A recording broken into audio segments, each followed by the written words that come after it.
This morning I was looking at the newspaper. I don't always check my horoscope. Some of you may. Mine today, I'm a Scorpio, says, respect the rights of others who wish to act independently, and they will respect your rights in return. You'll find plenty of opportunities to exchange affectionate, sweet nothings with a romantic partner in the week ahead.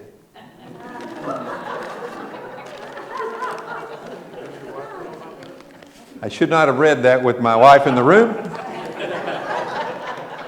It just raised her expectations, right? Raised her expectations. I have you know, my wife and girlfriend are in the same building today. And you're even further happy to know they're sitting in the same seat. So that's the horoscope. And you know, today, the story I'm going to talk a little bit about has a connection to the horoscope. Because the group of magi that are referred to in Matthew chapter 2 were indeed ancient astrologers. The word magi, sometimes translated wise men, for example, in the King James Version, were known as a group of individuals primarily associated with the region of ancient Persia, which is modern Iran. Interestingly enough, in this story that I'll relate to you from Matthew chapter 2, we're going to talk about the wise men or the Magi's visit and why that was important to this author and what it still means for us today. The title of my sermon is A Star is Born. I remind you of that text which in Matthew 2 verse 2, where is the child who has been born King of the Jews? For we observed his star at its rising and have come to pay him homage. Many people in the ancient Near East looked to the celestial atmosphere for signs.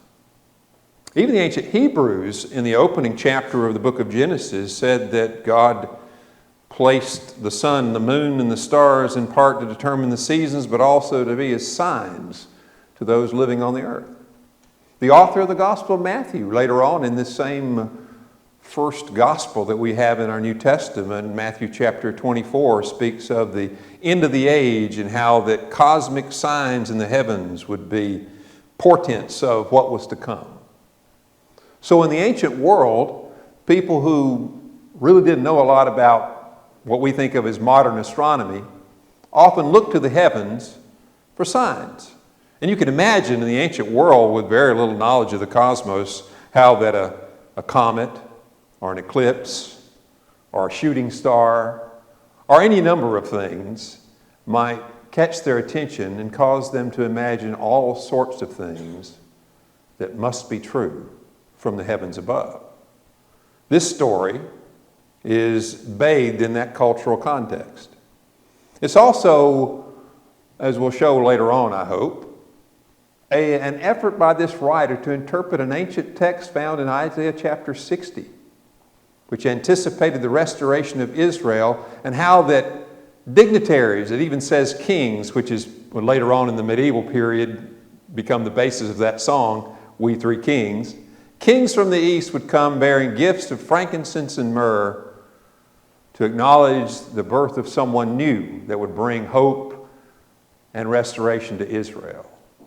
So this text that we read in Matthew chapter 2 is really an ancient Hebrew way of, or at least one who believed that Jesus was the Christ, way of understanding Jesus in light of the book of Isaiah, which is very important to this author. But let's look at the story for a few moments. It's a familiar story to us, kinda. And I say kinda because what we've done is, you know, there are only two birth stories found in the New Testament. You hear me refer to this quite often. And the first one, which is probably Matthew's gospel, was not written down until something in the area about 55 years after the time of Jesus. And Luke's was probably a little after that. Now, if you read those two stories, you'll find out they don't have a lot in common. The only things they really have in common is three main characters, Joseph, Mary, and Jesus, and the idea that Jesus was born in Bethlehem but raised in Nazareth. But if you look at Matthew and Luke separately, They tell that story in very different ways, really ways that are conflicting. But we ignore all that because what we do is we create a third story. And it's primarily created because we like nativity scenes. And we like to bring a whole cast of characters from both books and bring them all around a manger, a feed trough with a baby in it. And we do that. And okay, that's fine. That's a part of the traditions that we associate with our celebration of Christmas. But in the stories themselves, both of them were written individually, apart from one another, apparently without any knowledge of one another, and they're written differently. And this story has things in it that you find nowhere else in the New Testament. As a matter of fact, when you read Luke's gospel, you think, well, that doesn't even fit with what Luke is trying to say with the chronology or the characters or the events surrounding the birth of Jesus. But let's take a few moments to reflect on what Matthew is going to say about this subject. We read that in the year of Christ's birth, King Herod was on the throne. Herod the Great. Now, it's confusing when you read the New Testament because you see several Herods. Herod almost became a dynastic name because he had some sons who also took that name as well. But this is Herod the Great, who was the client king. He was a half-Jewish client king of Rome.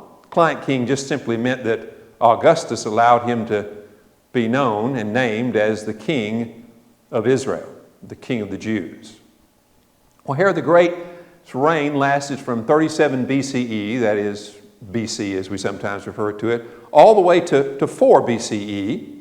So Jesus had to be born, according to the reckoning, somewhere in the area about 4 years BC, 4 to 6 years BC. If that sounds confusing, it is confusing. As you've heard me say before, the monk who later put the calendar together got it wrong by a few years. All right. But in this story, Herod the Great is the king of the Jews, the king of Israel, recognized by Rome. He always felt a little uneasy about that because he wasn't fully accepted by the Jewish people because he wasn't fully Jewish.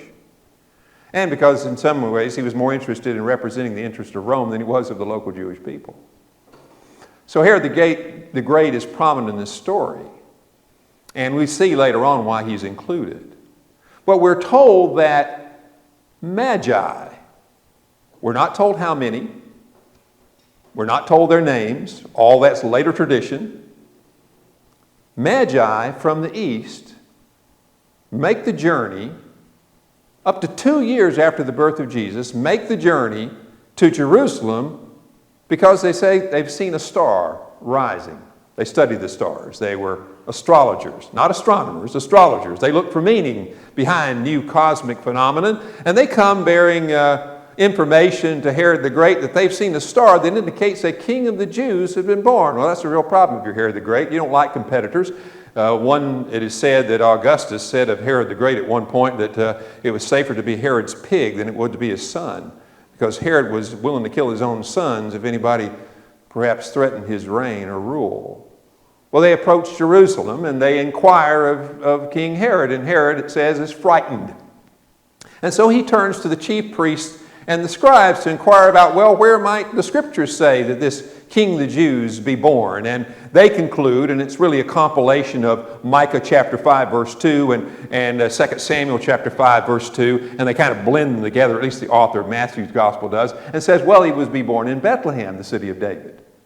Now, Bethlehem was only 5 miles away, 5 miles to the south of Jerusalem, not very far. So Herod says to the wise men, the Magi, go down there, go find him in Bethlehem, and come back and tell me where he is so I can worship him myself, pay him homage. Well, you know the rest of the story, right? He's really just plotting for a way to kill the child.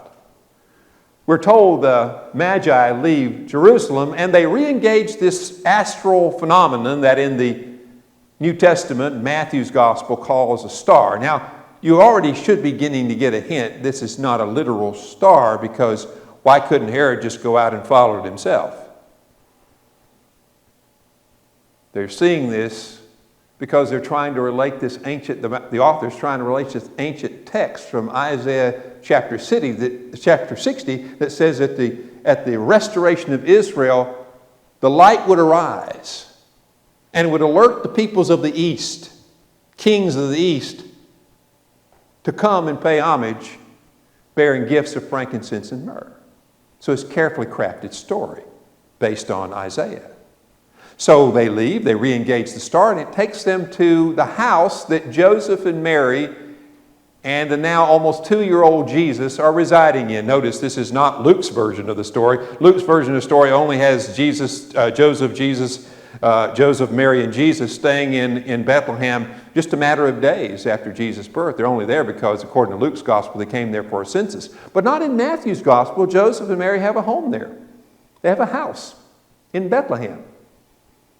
In Matthew's versions, as we talked about a couple of weeks ago, they have to become political refugees to escape Herod, and they have a temporary stay in Egypt until Herod dies, and they come back where? Well, they come back to Judea to live back in their house in Bethlehem, and that's when Joseph is warned in a dream that Archelaus, the son of Herod the Great, is now in power, and they have to go somewhere else, and they end up by happenstance, really, in Nazareth. So a very different telling of the story from Luke's gospel. But what's going on here? Well, the Magi show up at the house that this astral phenomenon, the star, has led them to. And they enter the home and they offer the child gifts of gold, frankincense, and myrrh. The last two are from Isaiah 60. Gold is just, well, it's welcome everywhere. I saw a thing on Facebook. You need to see some things on Facebook that are negative, and some will make you laugh. I saw this thing on Facebook, a little meme, and it has a picture of the baby Jesus receiving these gifts. But it says that modern scholars say Jesus received gift but preferred playing with the boxes rather than the gold, frankincense, and myrrh. If you've ever had a child, you know what that means. So gold, frankincense, and myrrh sound like very strange gifts, but they have history there. It's Isaiah chapter 60. Probably also came in handy if you're a political refugee to have a little gold on your hands if you're going to have to go to another country, right? So in the story, they offer the gifts, they pay him homage, and then it says, rather than going, because they're warned again in a dream, rather than going back to Herod the Great to inform him to the identity or location of the child, they go home by another route, by another road. Now there's the story. An interesting story found nowhere else in the Bible. Very different than Luke's gospel. Well, I asked myself the question, if the author of Matthew's gospel was not trying to give us a literal historical account of what happened, because, I mean, if he was, then Luke, you got a problem with Luke because very different than Luke's. We may not know. Maybe it's very possible, since they waited 50 years before anybody ever wrote anything down about the birth of Jesus, it's very possible they didn't know a lot of the details. All they knew was Joseph, Mary, and Jesus, and they knew that they had heard that Jesus was born in Bethlehem, raised in Nazareth, and they may have had different ideas about how that happened.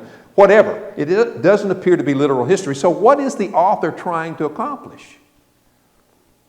Well, he's doing what he does throughout his gospel. He's going back to books like Isaiah, which were so important to the Hebrew people. And he's reading through those books, looking for ways to craft a narrative about Jesus that is compelling to his fellow Jews who had yet to believe Jesus was the Messiah. And this story, he's trying to open it up with a birth story that carries a theme throughout the entire gospel, and here it is. God is restoring Israel, and he wants that restoration not just simply to be for the Jewish people, but for all people everywhere. In the opening chapter of the Gospel of Matthew, you see, and this is what Epiphany really is a celebration of, beginning tomorrow, the manifestation of the Christ child to the Gentiles. That's what the word Epiphany means. The unveiling, the manifestation. And this story is the story that's used more often than not, along with the baptismal story we'll talk about next week, to the idea to announce that Jesus is available and accessible to all people. Even these strange people from the East, modern day Iran. God's vision is not limited simply to a certain ethnicity, a certain race, a certain group of people. God's vision is for all people everywhere. Amen. This is how the gospel opens, with this message of inclusion. By the time you get to the last verse, the last couple of verses of Matthew chapter 28, it's repeated again. Remember the words of Jesus when it says he appears to his disciples on a mountain? He says to them, "Go and make disciples of the nations. Now, what's the word nation mean? It's a translation of a Greek word ethne. We get the word ethnic or ethnicity from it. He's saying all the peoples, the Gentiles. The message of the Gospel of Matthew is indeed Jesus is the Christ for the Jewish people, but it also is that God's vision is not simply limited to one group of people in a particular place or particular time, but is as large as the entire globe, the entire world. That's a very important message for us today. Because more often than not, the Gospel of Matthew and even stories like this have used to divide people and sometimes to destroy them. There are people in medieval as well as modern Europe who use texts like this to justify some of the most dreadful sorts of anti-Semitism the world has ever known, based on text in Matthew's Gospel, like we find later on during the trial and crucifixion of Jesus, where Matthew suggests that the Jews says, "His blood be upon us and upon our children." And that text has been used time and again to justify mistreatment of Jewish people who do not believe Jesus is the Christ. As a matter of fact, when we look at the part of the world from Jerusalem all the way over to Tehran, Iran today, the land of the Persian Magi, you don't have to spend long on your local or federal or local or cable news station to hear about that region of the world and its seemingly perpetual turmoil. Much of it perpetrated by the dogmatic religious beliefs of Jews, Christians, and Muslims today. A message of vision that's to encompass the entire world and all people is often, too often, used to divide, to destroy, and sometimes to kill in the name of God, people who have a different vision. Today, when we think of the Gospel of Matthew, the story of the Magi, we think about the story of people who look to the stars for signs from above, for hope and for a future. Let us not, as followers of Jesus, allow the message of hope and a future and the longing that all people everywhere might flourish. Let's not allow our faith, our religion, to be a force of destruction, to be a force that tears people apart or divides them, but rather brings them together and champions those virtues that we have associated with Christmas time, of hope, of peace, of joy, and of love. I read the story of the Magi, the story of those who look to the stars and look to the book of Isaiah, as a message of hope to all of us. That our vision should not be limited, but broad and open. And that when we advocate in behalf to others of the meaning of Jesus to us in our lives, that we first and foremost recognize their common humanity. Perhaps we should pray more, not only for the leaders of our world, whether it's the President of the United States or the leadership in Iran, but let's not forget the people. Let's not forget the people who, in many cases, for decades now, if not hundreds of years, have suffered at the hands of visions by leaders and sometimes by religious leaders who saw their religion as the means and the motive to destroy rather than to build up. On this final day of Christmas, end of Christmastide and looking to Epiphany, let's move forward in the new year with prayerful spirits for peace on earth and goodwill among all men and women. As Jesus said, "Blessed are the peacemakers, for they shall be called the children of God."